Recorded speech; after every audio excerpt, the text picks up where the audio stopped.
Hey guys, we are on our last little basic skills section, 0.3. After this, you will not take a unit test. Remember, you will go on to 1.1, and your first unit test will be over unit 1 when you're all done with all of those sections. So the last thing I want to make sure you guys are all okay on is graphing a line when it's in slope-intercept form. You've worked on this, you should know it, but here's a refresher if you need it. First of all, slope-intercept form, hopefully we know, is y equals mx plus b. Write that down. Super important, you need to know that. It's not the only form that you can use for a line, but it's the most common one.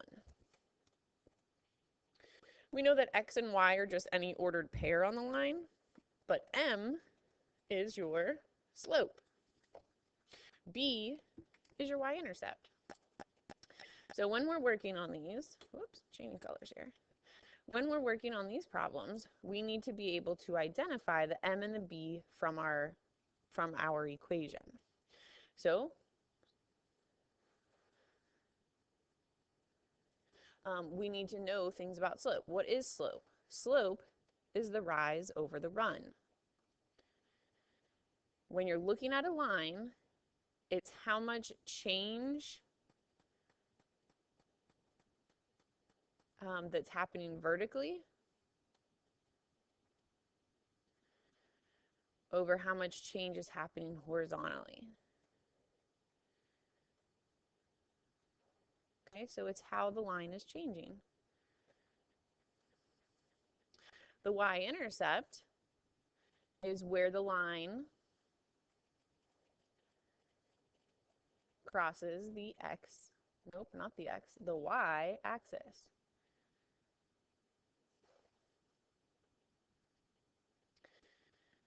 And when we're talking about a y-intercept, because it's where it's crossing the y-axis, the x value is always 0.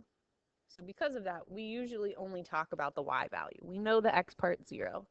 We're only going to talk about the y. All right, let's get right into it. Graph these lines. When you go to graph a line, I'm going to jot some steps in here. Step 1, plot the y-intercept, the b. Okay, so when we're looking at this, y equals mx plus b, you need to be able to recognize what b is in this problem. It's, excuse me, -4. Okay, you can see just how things line up. Y equal sign. Here's your m, x, and then plus b is actually -4. So we put that point right on your y-axis. Your first point should always go on your y-axis. Okay, always. Right there.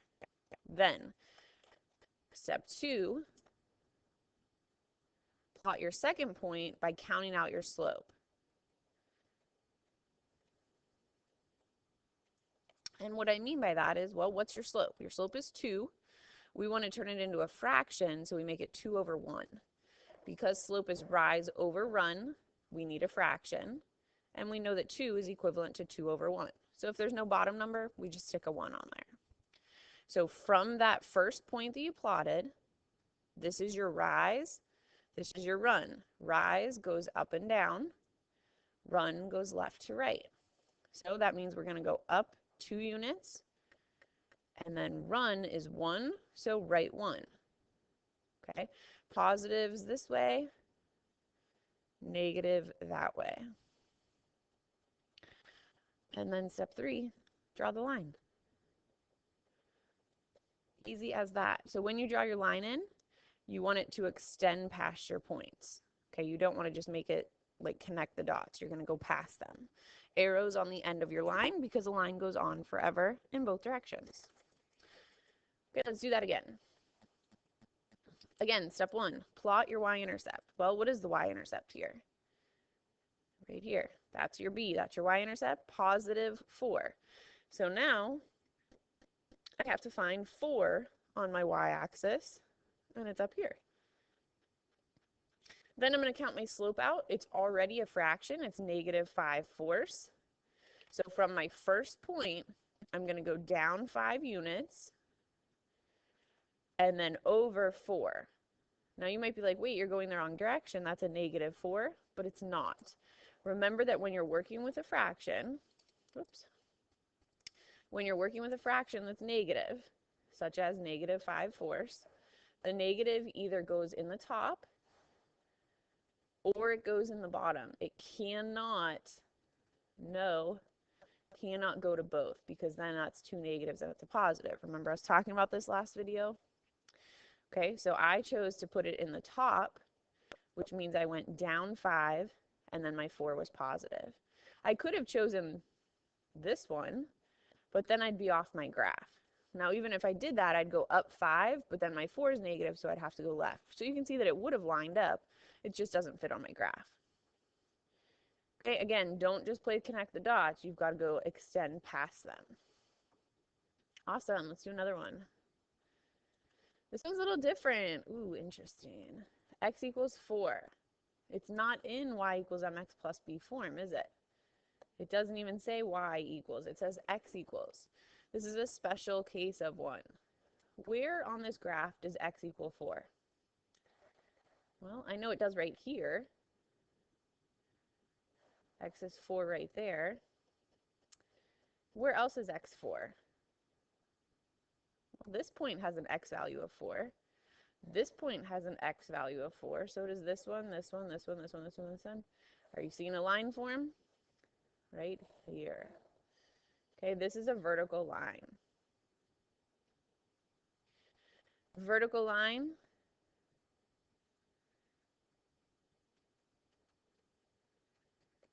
has undefined slope, which is why you can't put it in y equals mx plus b form. And it always starts with x equals some number. So how can you remember that? VUX. VUX. So if you see something that just says x equals, you should be thinking VUX. It's a vertical line with undefined slope, and it says x equals some number. Special case right there. Remember that. All right, a few more. Let's go this way. Now this problem is not written down on your packet, so you need to make sure you're writing it down. Fill out all the notes completely. First of all, identify the y-intercept. It's a +2. So on my y-axis, I plot +2. Identify your slope. It's -1/4. Remember, you can choose where to put that negative. Okay, if I choose to put it on top, from this point I would go down 1. My 4 is positive, so I would go right 4. Say you had chosen to put the negative on the bottom, which you certainly can. Then you're going to go up 1, but now your 4 is negative, so you're going to go left 4. And that's what I'm talking about. This is still the same line. It doesn't matter which way I look at it. I would say most of you are going to do this, but there's going to be times where maybe you would want to do that, and that's fine because you will get a nice lined up, nothing wrong with it line.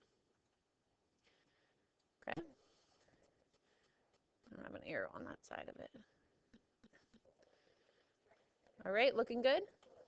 All right, I want you to pause the video right now and see if you can figure this one out. Pause the video. When you're done with the problem, you can go ahead and play again. All right, so you should have tried to identify the y-intercept. There's no number back here, so what must it be? It has to be a 0. So your starting point, your y-intercept is at 0, and then your slope is positive, so up 1 over 4. A nice little quick way, oh, that was a bad line. A nice quick way to make sure you're at least having the right type of line. Look at your slope. If your slope is negative, like this one, your line should be going in a downhill direction from left to right. You should be going negative. If your slope is positive, like this one, you should be going uphill from left to right. Okay, so just a quick little way to think that over. All right, one more. This one's a little weird. What's wrong with it? Is 3 your slope? No, it's in the wrong order. So let's make sure we are recognizing that it needs to be put into slope-intercept form.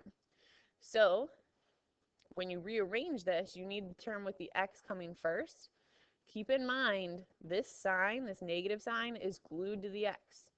Anytime you're working with rearranging things, the sign in front of a number, variable, whatever, it has to go with it. So this becomes negative x, and then when I put the 3 in the back, I need to include its sign. Even though one's not written here, I know that's a positive, so I write plus 3. Okay, so my y-intercept is 3. What's my slope? Negative what? Don't say negative x. X is not part of the slope. Our slope is just a number. What number is there? Hopefully you're thinking 1. If there's no number written, it's got to be 1. So it's negative 1. We make it into a fraction over 1. So we go down 1, right 1. Okay? And you can go ahead and draw your line in. Only takes 2 points to make a line. We know there's an infinite amount of points on that line, but it only takes 2 of them to draw the line in. Okay? Make sure you're always making your slope into a fraction, so you move in 2 directions, rise and run. So going along with that, what do we do? Oops, I'm skipping something. Rewind. Write the equation of the line. So given a line, we have to come up with the equation. Well, in order to do that, we're going to need to write it in y equals mx plus b form. So we're going to need to know 2 things, m and b. I think the easiest thing to find is generally b right there. What is that number? It's negative 1, down 1 unit.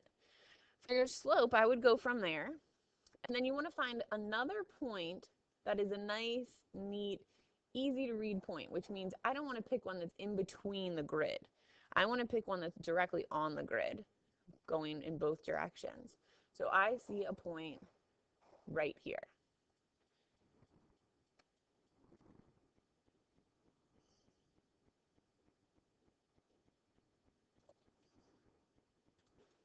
Okay, and then I'm just going to count that slope. So it looks to me like it is down 1 unit, so that would be a negative 1, and then over 1, 2, 3 units. So that's over 3. Then I'm just going to fill the y, the equal sign, and don't forget the x in there. So y equals negative 1/3 x minus 1 is my equation. I put a negative slope. I've got a downhill negative line. Looks good. Ooh. Is this that special case? Is this Vux? No, because Vux has to do with vertical line. I don't have a vertical line here. I have a horizontal line. Okay, so here's your help for that one. Horizontal line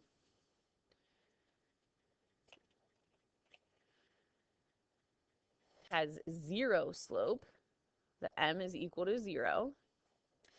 And it always starts with y equals, and it's just some number. So this one actually is in y equals mx plus b form. It's just that your slope is 0. So all you really need is the y-intercept, which in this case looks to be 5.